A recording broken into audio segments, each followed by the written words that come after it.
Malam itu sunyi.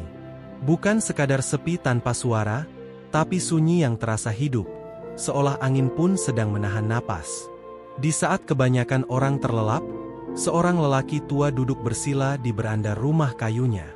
Lampu minyak kecil menyala redup. Matanya terpejam, napasnya pelan. Tidak ada mantra, tidak ada doa yang diucapkan keras-keras. Yang ada hanya keheningan. Konon, leluhur Jawa percaya, di balik kesunyian malam, ada ilmu yang tak bisa didengar oleh telinga, hanya oleh hati yang benar-benar hening.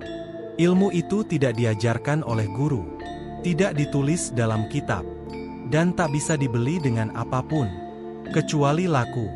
Lelaki itu telah berhari-hari menjalani puasa batin. Bukan sekadar menahan lapar dan haus, tapi menahan diri dari segala kegaduhan dunia. Ia menundukkan egonya, meredam keinginannya, mematikan ambisi yang biasa berteriak di dalam dada manusia. Orang Jawa zaman dahulu percaya, sebelum memahami rahasia semesta, manusia harus lebih dulu menaklukkan dirinya sendiri. Puasa batin adalah caranya. Dalam kejawen, tirakat bukan ritual kosong. Ia adalah pintu gerbang. Pintu menuju alam rasa, tempat kesadaran manusia bersentuhan dengan getaran ilahi. Di sanalah seseorang bisa mengetahui tanpa berpikir, memahami tanpa kata, dan merasakan tanpa sebab. Namun jalan itu berat. Banyak yang datang dengan niat ingin sakti, ingin melihat yang gaib, ingin menguasai yang tak kasat mata. Mereka jarang bertahan lama, karena tirakat bukan jalan cepat. Ia mengikis, bukan menambah. Ia mengosongkan, bukan mengisi. Bagi yang tak paham, tirakat terasa seperti penderitaan.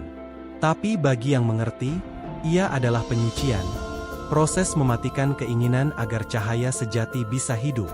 Lelaki tua itu pernah berkata pada muridnya, ilmu sejati tidak datang saat kau kuat, tapi saat kau rela melemah.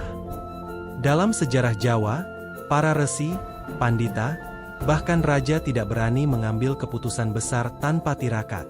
Mereka menyepi di gunung, berdiam di tepi sungai, atau bertapa di gua.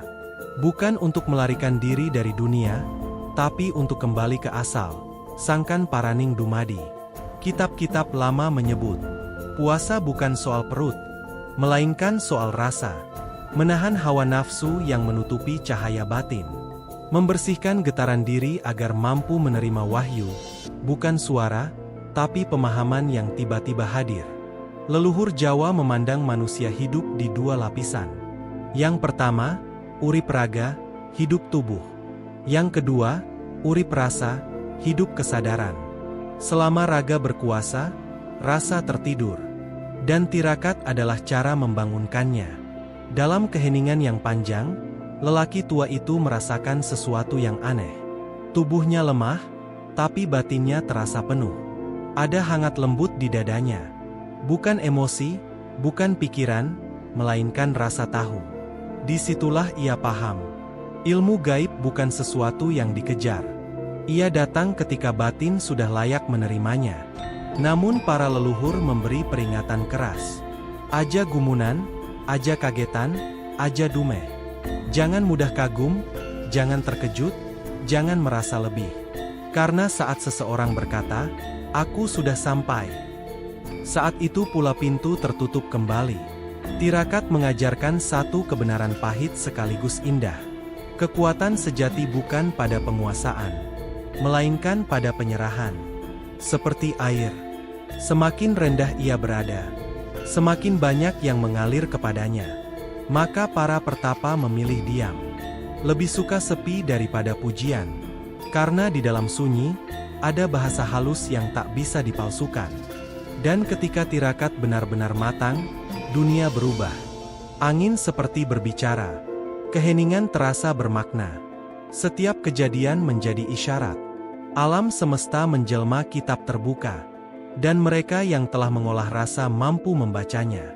Ilmu gaib sejati ternyata bukan tentang memanggil sesuatu dari luar, melainkan tentang menyatu dengan hukum kehidupan itu sendiri.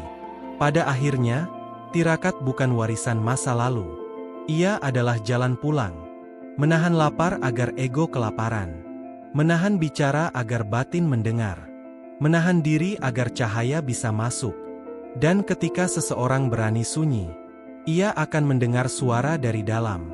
Suara yang sejak awal tak pernah berhenti berbicara. Karena pintu ilmu gaib itu tidak ada di gunung, tidak di gua, tidak di tempat keramat manapun. Ia tersembunyi di keheningan jiwamu sendiri.